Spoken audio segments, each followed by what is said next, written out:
Hey everyone, COE33 here with my sister Leaf. Hey guys! And welcome to the TGH playlist, the show where we talk about movies we're watching, video games we're playing, TV shows we're consuming, and books that we're reading, all that good stuff on the media that we're enjoying at the moment. And there's a lot of it, as usual, just meditating on the media. And of course, we want to hear, what are you guys playing at the moment? What are you reading? What are you watching? We want to hear all about it in the comment section below. Doink! So I think without further ado, why don't we get right into the video?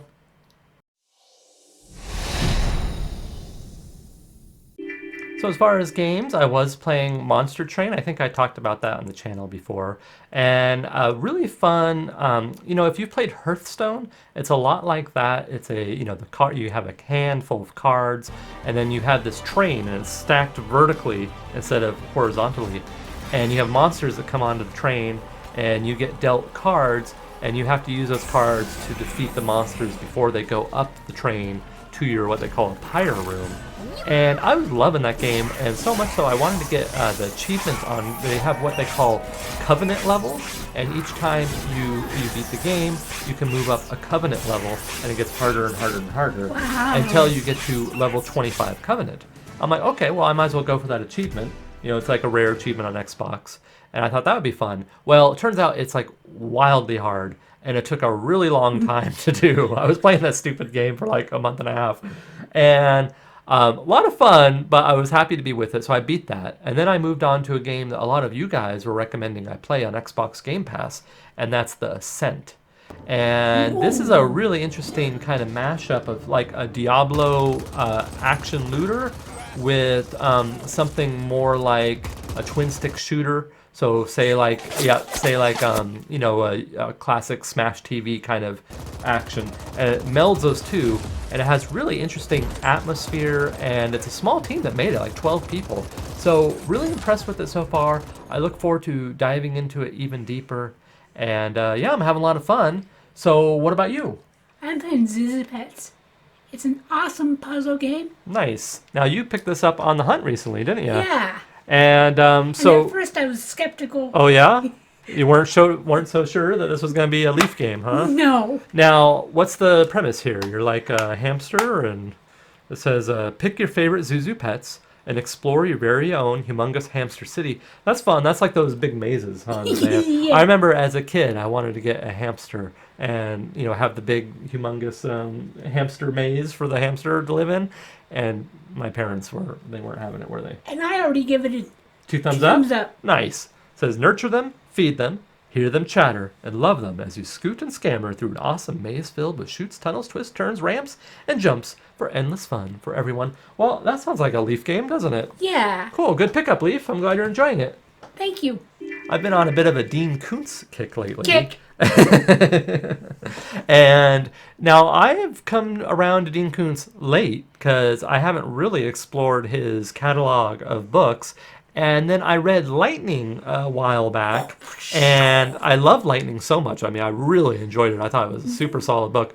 That I read a bunch of his other. Oh, you better be careful. I might shock you.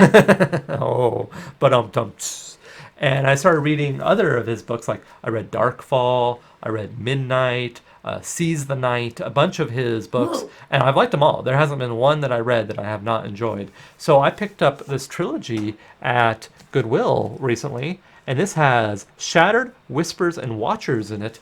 And so far, I've read Shattered, and currently I'm reading Whispers. And can you hear the whispers?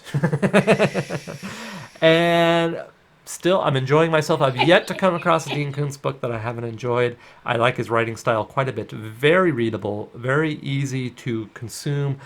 Sometimes, like I like Stephen King, but he can be a little verbose sometimes in his writing style, and a little bit sporadic in the way he presents his stories. They can be very segmented and a little all over the place. And it's not necessarily criticism. It's just something that I don't enjoy as much as more of a linear storytelling method. And I really enjoy his style, and looking forward to completing this. And I may take a little break from Dean Koontz after this because I've been, consuming a lot of them, and it might be time to switch it up a little bit. But that's what I'm reading. Leaf, what are you reading? I'm reading an awesome book Oh boy, at the moment. the fairy Fairy reel, reel. huh? Here, I'll show the Yeah. audience for you. Look at that. It's a I like the wonderful cover. book Okay. all about fairies Yeah, I figured. and whether or not they can be male or female. Okay, is this like a fun fact in the book? Yeah. And where you can find them. Where you can find them? Different, like, well, actually, let's see what it says here. Fairies or creatures like them can be found in almost every culture the world over. Yeah. Benevolent and terrifying, charming and exasperating, shifting shape from country to country, story to story, and moment to moment. In the fairy reel, acclaimed anthologist Ellen Datlow and Terry Windling have asked some of today's finest writers of fantastic fiction for short stories and poems that draw on the great wealth of world fairy lore and classic fairy literature. And who knows? Who knows? Oh. One could be in here right now. Oh, I hope not. Nah, Is this a good fairy or a bad fairy? Sometimes they can be good and sometimes they can be bad. Okay. All I see is Sylvester Stallone and... So, are you wearing your Tinkerbell fairy tonight? No, she's asleep. Oh, okay. That would have been too perfect.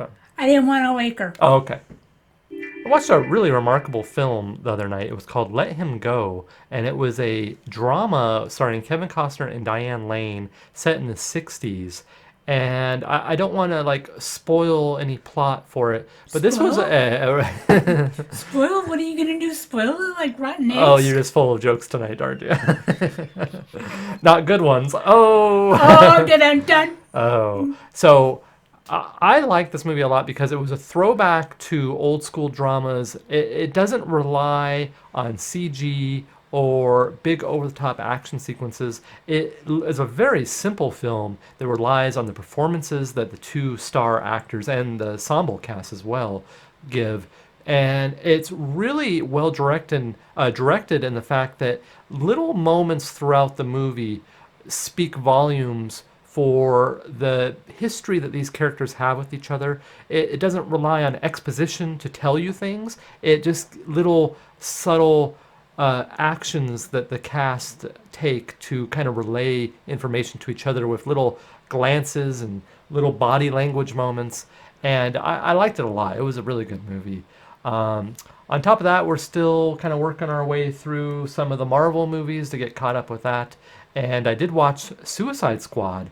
And James Gunn, I watched that on HBO Max. So I haven't seen the Suicide Squad from a few years back, but I heard good things about this new one. And James Gunn is becoming one of those directors that's kind of now on my list of directors that I really like to look forward to his new movies.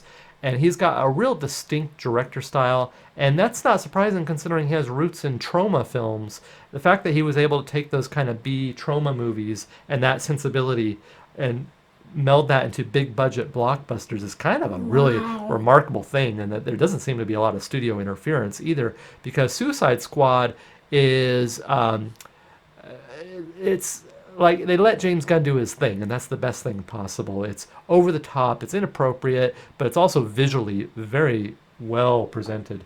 And it was funny, it was good action, everything seemed earned, and there was good backstory, and I was super invested in it. Wow. And I loved it a lot. So that's the kind of movies I've been watching. What about you, Leaf? Have you been watching movies or TV shows or anything like that? I've just now found the Hulk. Oh no! Oh gosh, the Hulk. Now, are we talking the 70s show with Lou Ferrigno? Or No, it's the cartoon. the cartoon. Okay, now where's that? Where are you watching that? On Disney Plus. Disney Plus, the cartoon. I can't remember when that was. It was like the 80s or 90s or something, probably, huh? Yeah, Okay.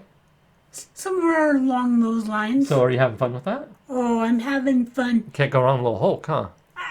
Oh, two Hulks. Oh, okay. Yeah, you're making me work for the editing, aren't you? Turn everything green and zoom in on you.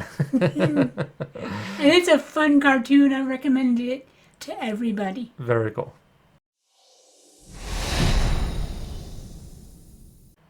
All right, that's what we're playing.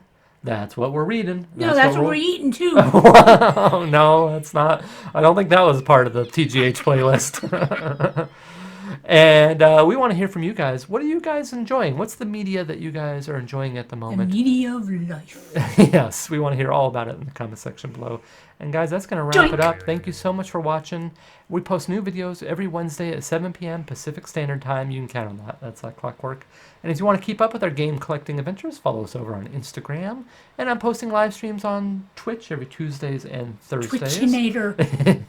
Twitchinator, I like it. That would be a good handle. And we just launched memberships on the channel, which we're both very proud of. And thank you for everyone that's already signed up for that. Now, no content is going to be behind a paywall. I wanted to make sure that was very clear. Now that we have memberships, I didn't want to put like Paywall. yeah, sometimes with the memberships you can have like content for your viewers that you can only see by paying monthly. And I felt uncomfortable with that. So it's basically for 99 cents a month, you get emojis and badges and priority reply to chat and fun stuff like that to enhance the TGH experience and to show your support. And then for $2.99 a month, you become a TGH supporter. And you get your name and the credits for On the Hunt, and you get VIP access to our Discord and lots of fun little bonus perks for our And you supporters. might even get a Hulk. Yeah, it probably will. And there is a Hulk emote as well. But nothing changes for our viewers that don't subscribe to the membership, of course. Everything is the same, and that was a real important priority. And I think that wraps it up, guys. Thank you so much for watching, and until next time, bye. See you on the funnies.